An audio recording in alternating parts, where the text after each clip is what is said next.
berkaitan dengan penerimaan negara yang berkurang karena akibatnya satu batalnya PPN menjadi 12%, kemudian juga perubahan mekanisme dari dividen BUMN bisa berkurang, bisa dikatakan sekitar 80. 100, total 150 Iya, ya, total kan 170, 180 triliun rupiah. Kenapa akhirnya pemerintah memutuskan untuk tetap menjalankan belanja atau merubah belanja pemerintah di beberapa kementerian begitu? Kira-kira kalkulasi fiskalnya seperti apa? Iya, kalau kita lihat perubahan yang terjadi itu memang karena kebutuhan prioritas gitu ya. Kalau kita lihat, memang yang paling utama di sini seperti konsennya Pak Presiden itu adalah soal pangan dan gizi gitu. Makanya MBG di Badan Gizi Nasional itu anggarannya tetap ditambah 116 triliun. Padahal kalau kita lihat semester 1 mereka cuma mampu merealisasikan 5 triliun. Dari 71 triliun anggaran yang sudah disediakan. Artinya ini cukup besar gitu yang memang dialokasikan yang belum tentu itu bisa terrealisasi dengan baik dan benar gitu. Dengan benar ya, artinya itu memang dilaksanakan dengan sesuai yang seharusnya gitu, bukan cuma asal-asalan doang gitu.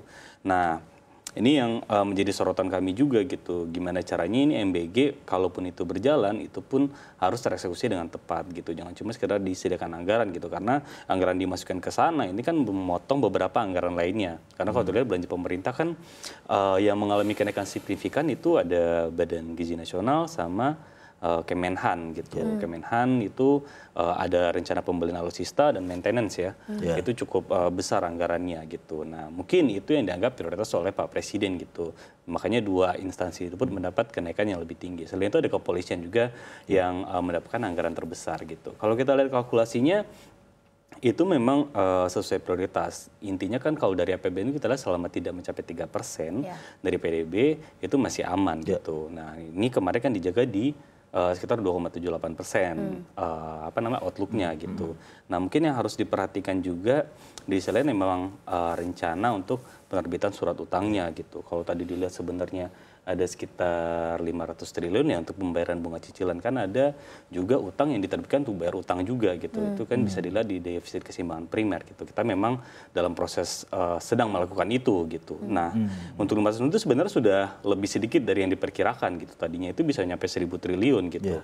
Nah, pemerintah itu melakukan beberapa cara tuh. Yang pertama dia melakukan MOU sama Bank Indonesia. Kalau dulu ingat pas COVID itu ada penerbitan SBN yang langsung burden sharing yang diambil sama Bank Indonesia. Nah, itu di keep dulu gitu. Artinya uang jatuh temponya nggak harus dibayarkan seperti market lah gitu. Nah, terus kemudian utang-utang yang masuk tahun itu sebenarnya udah dari beberapa tahun lalu gitu yang memang harus kita bayarkan sekarang gitu. Terus pemerintah juga menggunakan SAL. Jadi ada tabungan lah kalau kita kayak di rumah gitu ada dana daruratnya. Kalau ada tekanan-tekanan seperti ini di mana programnya tetap harus berjalan, bansos nggak mungkin dikurangin dong, ya kan?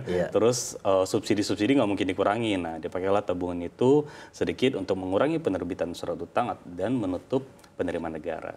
Oke. Kalau dari Bang Michael sendiri melihat posisi Menteri Keuangan saat ini Bu Sri Mulyani itu seperti apa? Apakah memang masih punya ruang untuk berpengaruh atau memiliki keputusan yang cukup kuat begitu di tengah memang kalau kita lihat kan kebijakan fiskal ini nampaknya kalau dilihat dari arahnya semakin politis begitu ya. Yang akhirnya dinaikkan adalah Kementerian Pertahanan, kemudian kepolisian. Kalau dari Badan Gizi Nasional sih memang masih sesuai ya dengan narasi program-program prioritas pemerintah. Kira-kira pendapatnya seperti apa berkaitan dengan dominasi atau wewenang dari Menteri Keuangan untuk menentukan arah kebijakan fiskal kita? Iya, kalau posisi Ibu Menkyu kan jelas sebenarnya di bawah Presiden, pembantu Presiden gitu. Pasti kebijakannya mengikuti arahan Presiden. Walaupun dari awal tahun kita lihat ada kebijakan yang dikurangi ataupun ditambah gitu kan, ataupun dibatalkan gitu. Nah, tapi memang di sini kita lihat 6 bulan berjalan memang banyak konsolidasi yang terjadi gitu, termasuk penyesuaian arah fiskal gitu. Karena kalau kita lihat dari yang sebelum-sebelumnya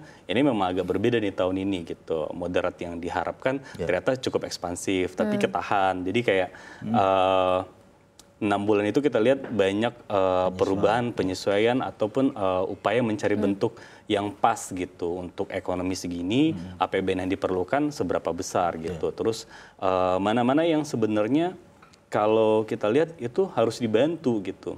Karena kalau disampaikan misalnya, oke daya beli kita baik-baik aja, konsumsi kita masih bagus, tapi kita kasih subsidi ataupun kayak diskon-diskon yang untuk mendorong kelas menengah. Itu kan sebenarnya kayak narasi-narasi yang sebenarnya pemerintah itu sebenarnya udah mengakui kalau daya beli kita emang lagi ada bermasalah gitu. Makanya kita kasih banyak asupan supaya masyarakat itu bisa tahan ataupun bisa tumbuh gitu.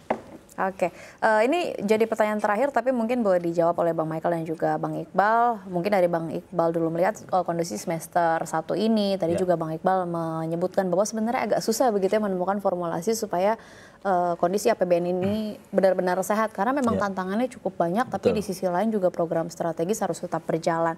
Apakah target pertumbuhan ekonomi 2025 ini masih realistis begitu? Atau justru berpotensi untuk dikorbankan, yaitu untuk menutup celah-celah fiskal itu sendiri?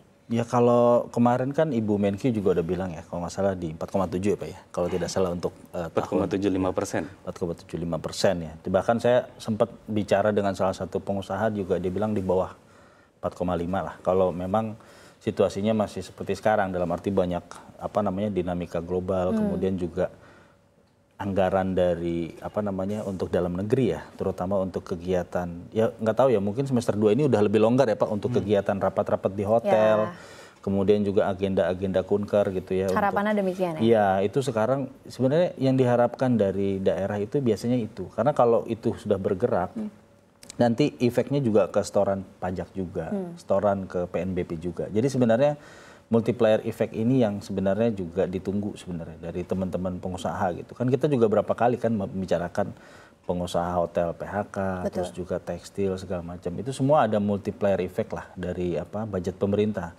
Memang betul budget pemerintah itu cuma sekian persen ya Pak ya dari GDP kita. Tapi dia menjadi katalis kan. Dia jadi penggerak. Dia jadi penggerak gitu. Jadi ketika diefisiensikan, walaupun narasinya pemerintah enggak, kita memindahkan menjadi kegiatan yang produktif, misalkan Kementerian Pertanian jadinya beli benih, beli traktor, bikin irigasi, itu iya benar, tapi di sisi lain tidak ada efek langsung terhadap ekonomi secara luas gitu loh. Itu yang sebenarnya diharapkan di semester 2 ini adalah bisa karena kembali berjalan. Iya, karena beberapa pengusaha dan manajemen dari emiten juga bercerita, apalagi di semester 2 ini, lebarannya sudah.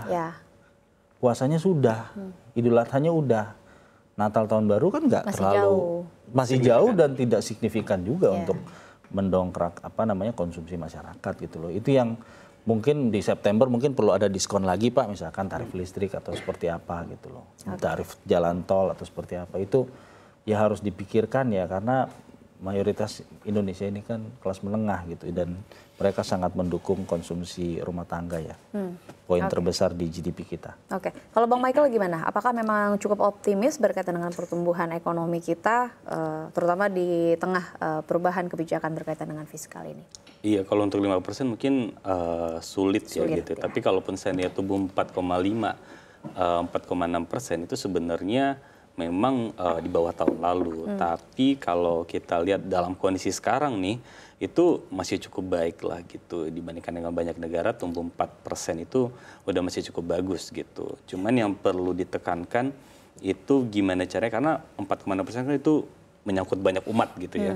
Nah, pemerintah diharapkan memang fokus untuk kelas menengah bawah. Gimana caranya, kalaupun seandainya kita tumbuh persen, mereka tuh tidak mendapatkan tekanan yang sangat besar gitu. Artinya mereka masih bisa dapat bekerja, mereka dapat penghasilan, mereka tidak dibebani pajak, cukai ataupun yang lainnya dengan berat gitu. Kalau perlu ditambah subsidinya, diberikan berbagai insentif yang seperti Iqbal bilang tadi itu sangat signifikan. Dan di sisi lain memang pemerintah harus mencari cara lain untuk mengejut perekonomian selain dari konsumsi masyarakat, terutama industri manufaktur yang sering kita bahas, gimana cara menaikkan investasi ke arah sana dan mendorong industri itu tumbuh jauh lebih tinggi dari sekarang.